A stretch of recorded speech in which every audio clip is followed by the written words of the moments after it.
So hey guys, I want to show you one of these fingerlings my daughter wanted. I just wanted to show you what it looks like in the package. It's a surprise for her. So it has 40 plus ways to play. You put on your finger, it makes all kinds of noises. They're really fun and really cute. This is what it looks like in the actual package.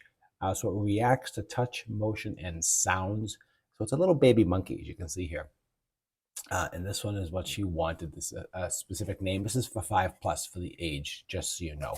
Okay, very important to know that. Her name is Zoe, and Zoe is one of the most popular characters. I think she likes it. Zoe's a portable that never runs. Says adorable pets that never want they never want to let you go. They're really cute and interactive, and these were really popular even a while back, but they're making a resurgence, and the packaging is really cute. You can see, hopefully you can see the packaging. I want to show you what it looks like. And it's a cute, adorable baby monkey. Again, 5+ is the age.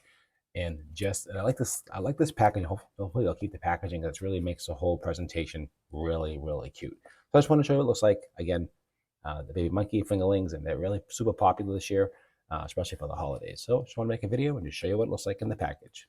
Thanks for watching.